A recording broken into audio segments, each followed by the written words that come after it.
கர்த்தருக்குள் பிரியமானவர்களே, August 7 Ellen G white அம்மையார் அவர்களுடைய மாரநாதா புத்தகம், பக்கம் 437.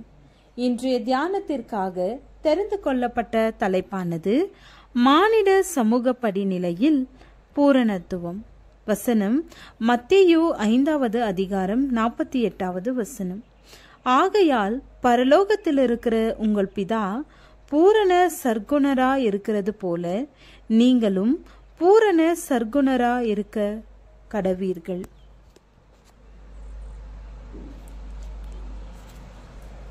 நமது மீட்பர் மானிடரின் தன்மை பற்றி நன்றாக புரிந்திருந்தார்.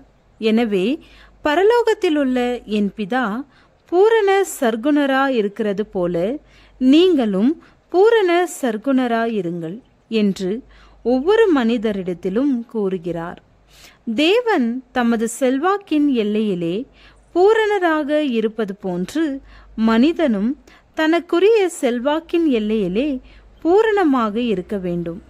அவருடைய நாமத்தின் மேல் விசுவாசமுள்ளவர்களாய் அவரை ஏற்றுக்கொண்டவர்கள் எத்தனை பேர்களோ அத்தனை பேர்களும் தேவனுடைய பிள்ளைகளாகும்படி அவர்களுக்கு அதிகாரம் கொடுத்தார்.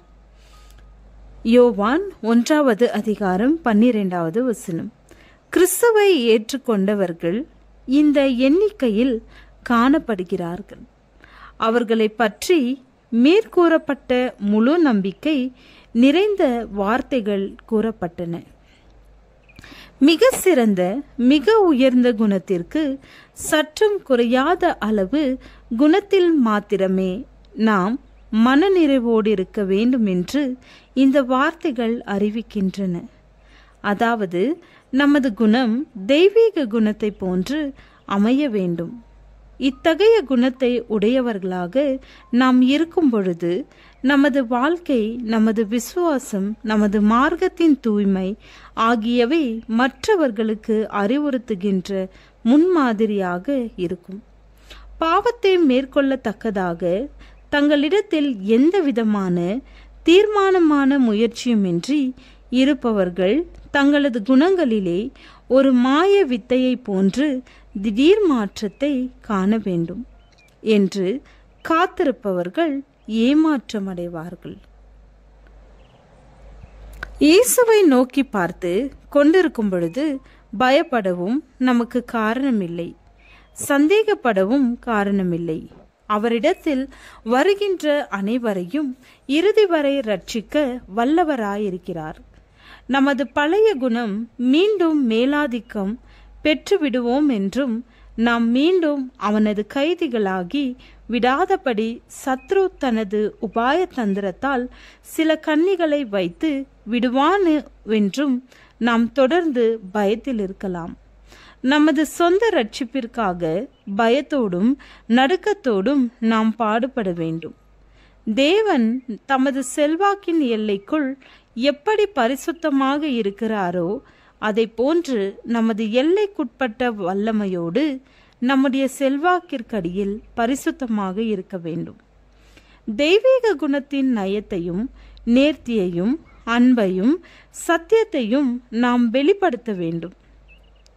மெழுகு முத்திரையின் பதிவை எடுத்து கொள்ளுகிறது போல ஆன்மா தேவனுடைய ஆவியானவரின் பதிவை எடுத்துக்கொண்டு கிறிஸ்துவின் சாயலை விடாமல் வைத்து கொள்ள வேண்டும். ஆவிக்குரிய இனிய தன்மையிலே நாம் ஒவ்வொரு நாளும் வளர வேண்டும்.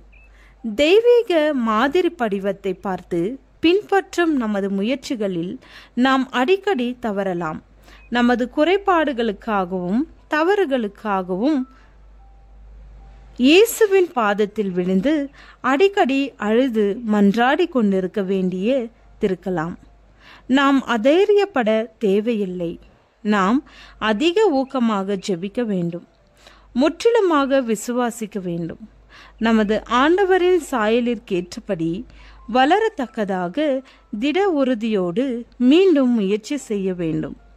நம்முடைய சொந்த வல்லமையில் நாம் நம்பிக்கை கொள்ள தயங்கும் பொழுது நமது மீட்பரின் வல்லமையை நாம் உறுதியாக நம்புவோம். நமது தேவனும் நமது நலவாழ்விற்கு ஆதாரமாக இருக்கிறவருமாகிய அவருக்கு துதிகளை செலுத்துவோம். ஜெபம். ஆண்டவரே, உம்முடைய வேலையை உண்மையும் உத்தமமாய் செய்ய எங்களுக்கு அனுக்கிரகம் செய்யும். ஆமென்.